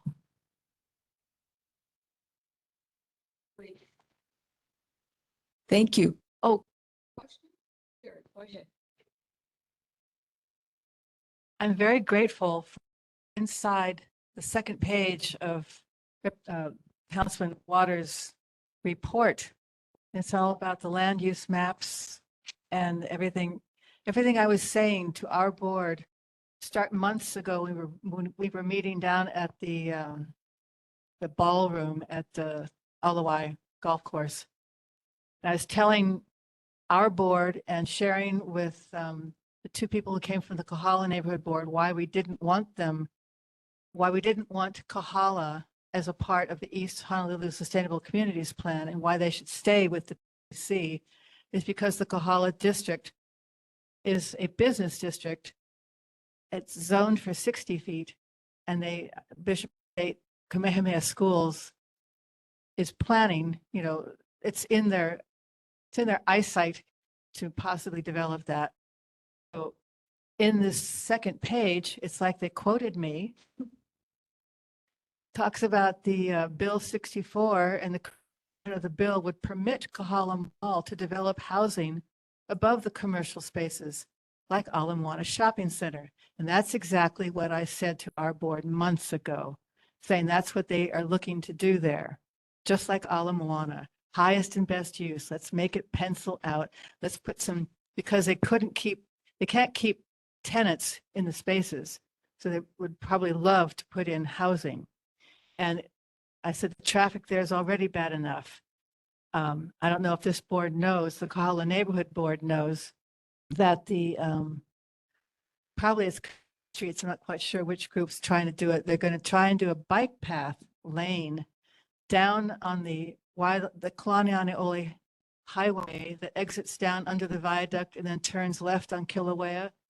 They want to take one of those lanes and give it to bikes and leave just one lane that will turn left into one lane on Kilauea Avenue. That's the most insane thing I think I've ever heard in all the years that I've worked in all the stuff we've been doing. That'd be like a heart attack or a stroke for all of Kauai Kai and East Honolulu and all the mountainsides and the valleys who don't want to be on the freeway because the freeway backs up. They blame Kalani High School, but it's not Kalani High School. It's how the freeway backs up starting in Kaimaki, backs up into Kalani High School. So the problem is they want to take that bike path and have just one lane. But what I'm trying to say is the people coming from East Honolulu, Waikai, they don't want to be on the freeway because it just stops dead there in Inakoa. So they want to get off the freeway and turn left and filter through the hills, you know, of Kahala Kaimaki. And that's what they've been doing for years now. But if they take it for a bike path and leave one lane, that's a heart attack stroke. And it's crazy that they haven't even come to our board to talk about it. I hope Casey Abe might talk about it tonight because that affects East Honolulu. And that's why I told, okay, it's just so important. It's crazy. So that's the city complete streets plan. You can read the plan online. Excuse me. I can request the presentation to this board if you'd like. Thank you. Okay. Remind me to put it on the agenda. Thank you. Okay. I just want to let everyone know that we have a presentation coming up before we our meeting ends today. So I'd like to go ahead and take the other officials. Thank you so much. Do we have Marley Mason for Senator Stanley Chang? Is Marley Mason there? Okay. Representative Mark Hashem. No. Okay. Casey Abe. Hey, Casey, your turn. All right, thank you. Let me try to share my screen here. You folks can see my screen. Can see it. You guys can see it? Okay, good evening, Chair Burkett, members of the Kuli'ou'ou Kalani Iki Neighborhood Board, Casey Abe from the State DOT Highways Division. At last month's meeting, there was a request to lower the existing posted speed limit from 35 miles per hour to 30 miles an hour to help address the speeding along Kalani Highway. After talking to our traffic branch, we do not recommend lowering the speed limit on Kalani Highway. The speed limit of 35 miles per hour is appropriate for the classification and volume of the roadway. I asked my traffic branch about installing raised crosswalks or speed humps, but we have a concern with installing them due to the high volume of traffic on Kalani Highway. Currently, there's between 55,000 and 77,000 vehicles per day that travels Kalani Highway. And also the potential noise from trucks when they go over the speed humps due to the high truck traffic. Approximately 1,000 to 2,200 trucks per day travels Kalani Highway.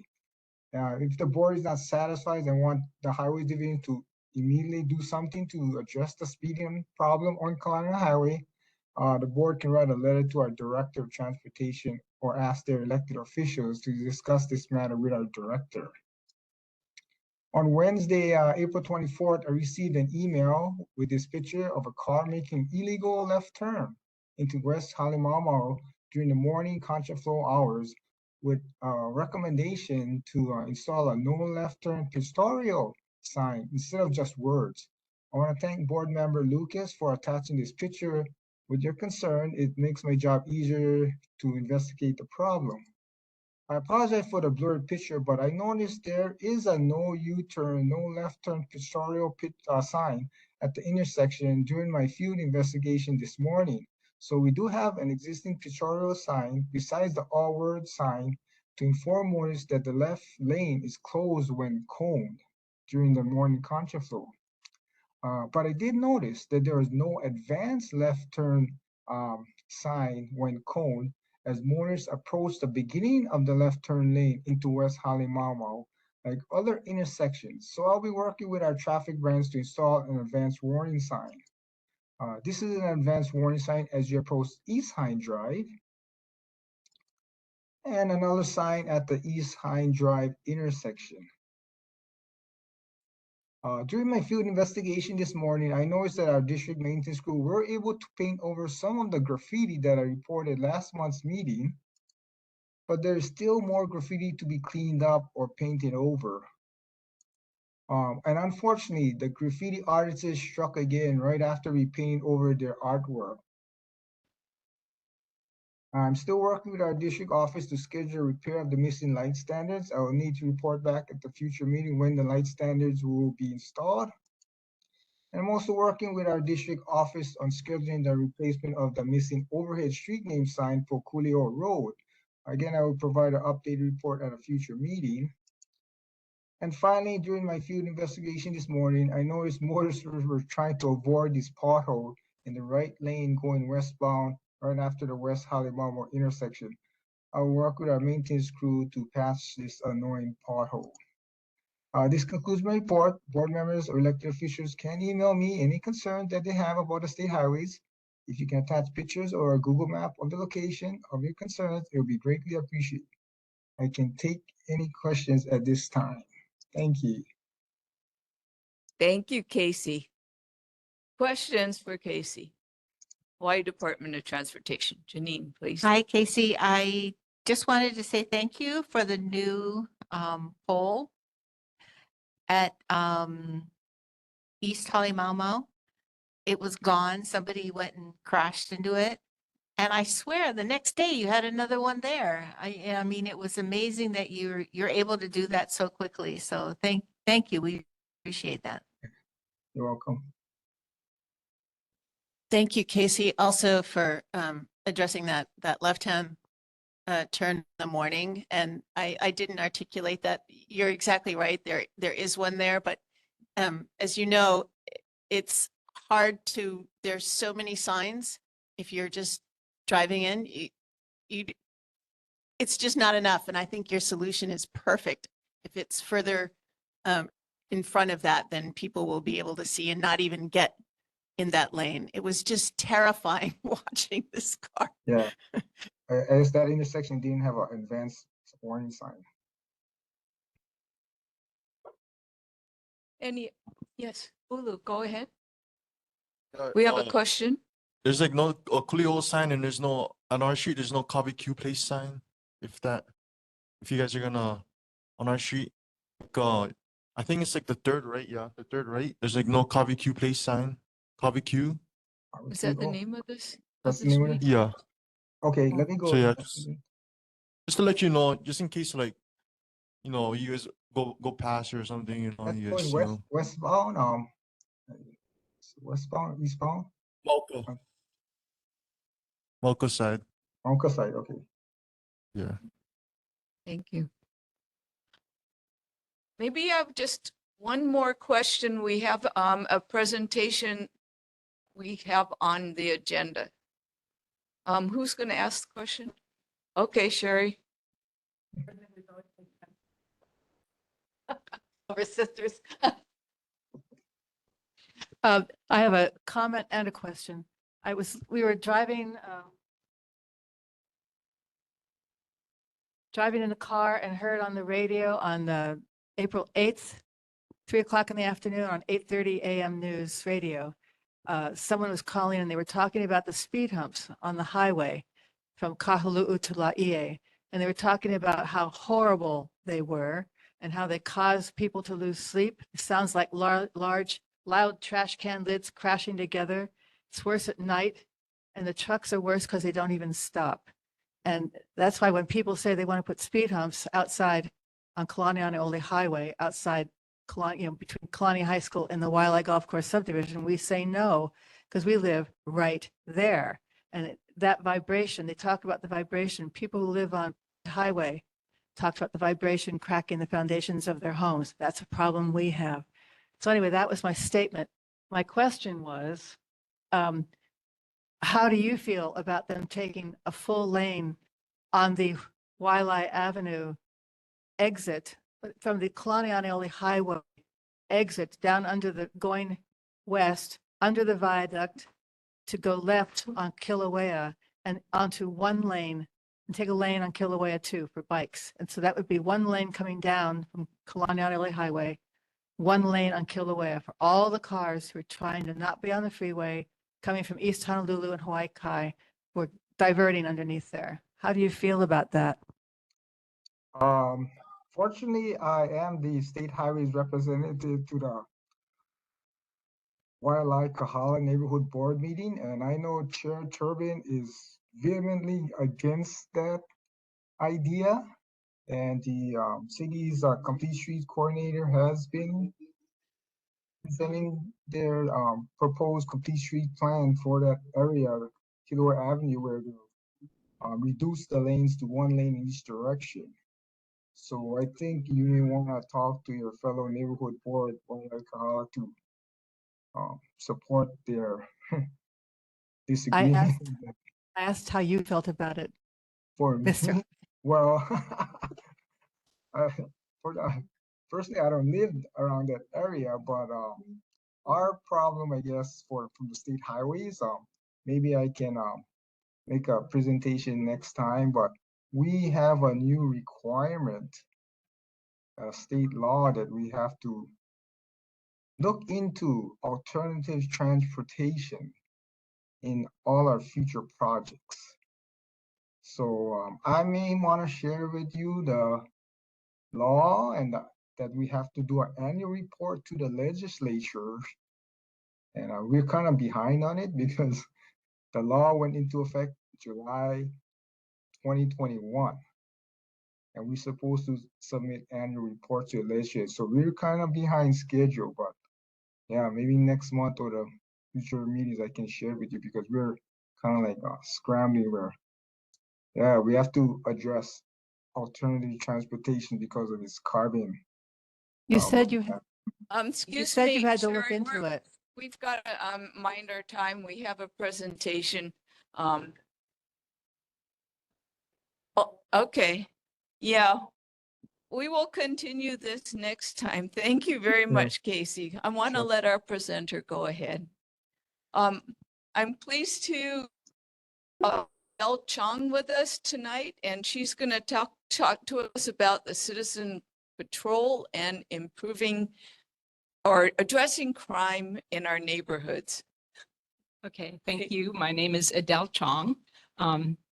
Citizen Patrol got started on March the 29th of last year in this very meeting. HPD came at our request to tell us what Citizen Patrol is. And we, so far we've had 41 people sign up. To be a member of Citizen Patrol, you have to sign a waiver from HPD because it's an HPD program. And the waiver says that you won't come drunk, you won't come on drugs, you won't bring guns, you won't bring weapons, and it's non-confrontational. So we are eyes and ears. We walk twice a week, sometimes in the morning, sometimes in the evening. Some of you might have seen our glamorous vests here. We're in the process of ordering bright green t-shirts for the summer because these are really hot to wear. But we usually meet at either the bridge on Hines Street or up on Ani Street. It's our two most common starting places. And then we walk for 30 or 45 minutes. And sometimes we're on hills and sometimes we're flat. There's some people that can only walk when we're flat because they have hip problems or knee problems. But the biggest benefit, a lot of people will say, have you reduced crime? And so, first of all, if we see anything that we think is suspicious, we're supposed to call 911. We don't, not to intervene. We're not to talk to the people that we think are doing something wrong. We're only eyes and ears. But HPD does not keep crime statistics only for Aina Haina, you know, where our statistics are part of District 7. But the biggest benefit that I have seen from this program is that neighbors are getting to know neighbors and they're getting to know neighborhoods. There are, I think I already said 41 people have signed up so far. We've walked 96 times.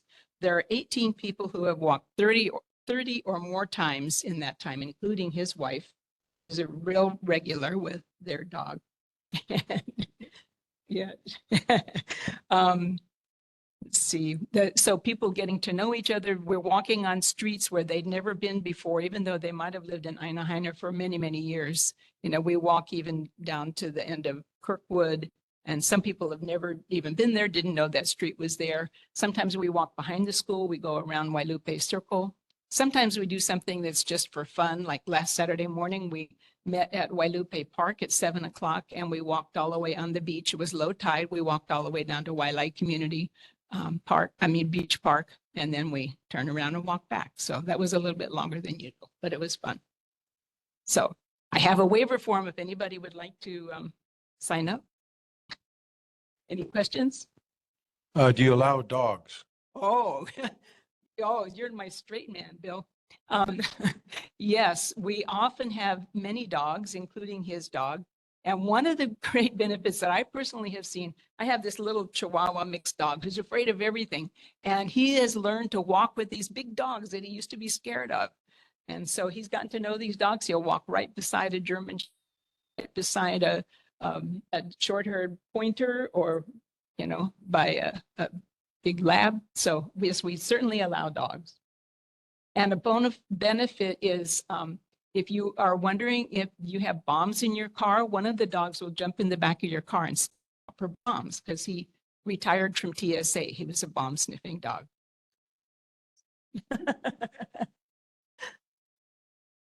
Any other questions? Have you identified anything in particular that would be of interest to Aina Haina or the outstanding community? Okay, what the things that we have reported the most are cars that look suspicious. Like one time there was a car that had been parked for days on my street, close to my house. And we noticed that the front end was crashed in a little bit and the airbags had been deployed.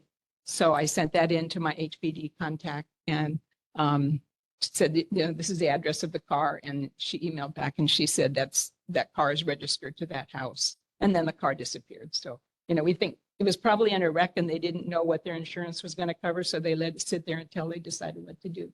And there's been a few other things where cars that just look like haven't moved for a long time. And so, you know, we send in that license plate and say, no, that car is registered to that house. And then there was the one the possible crime thing was we were walking down a street and we saw a car come and pull up in front of a house. And there was a young woman waiting in front of the house. And this guy got out of the car. They embraced. He went in the back of his car. He picked up some kind of a luggage and he put it in another car and drove away. And we thought that looked kind of funny. So one of the people called that in and talked to an officer about that. That's been the most of. If people are interested in joining you, how do they, how can people become part of the citizen patrol? Well, I have the waiver form and there's another coordinator who has a waiver form. We can email it to you. And once we get the waiver form back that's signed, then we send a scanned copy to HPD. And then we add you to our list. We communicate by Nextdoor. We have a closed Nextdoor group. And then we also have email, and I BCC everybody on email about where we're going to meet the next time and what our route is going to be. Yes, Bill. One of the big advantages, in my opinion, is you meet your neighbors. Yes. And now you see them all the time, and it's really, really great. So you've done a marvelous job promoting this and giving out the information. So, but I know neighbors now that I've been in the neighborhood for 30 years, and now I know their names, and all the dogs like me. So it's kind of. Oh, and I forgot to mention HPD community policing does walk with us once a month. So I send them our schedule, you know, what days and times of day we're going to walk, and they'll pick one and they'll come and meet us and walk with us. And so that's been good too, to get to know a few police officers. Can you tell us what that email is? My email? Or whatever email you use to sign up? It's just my personal email. You ready? ADELECHONG, Adele Chong, and then the letters 2012@gmail.com. And so you would like a waiver form. Thank you much, Adele. Okay. No more questions?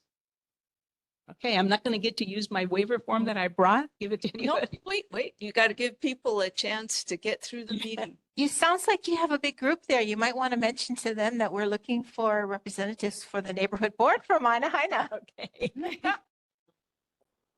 All right, all right. Okay, thank you. So, it's time to close the meeting. Our next meeting will be on Wednesday, June 5th. And that is all unless anyone has announcements. I want to thank you all for being here tonight.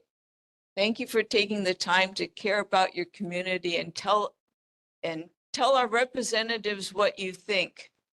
So look forward to seeing you next month, and please all take care.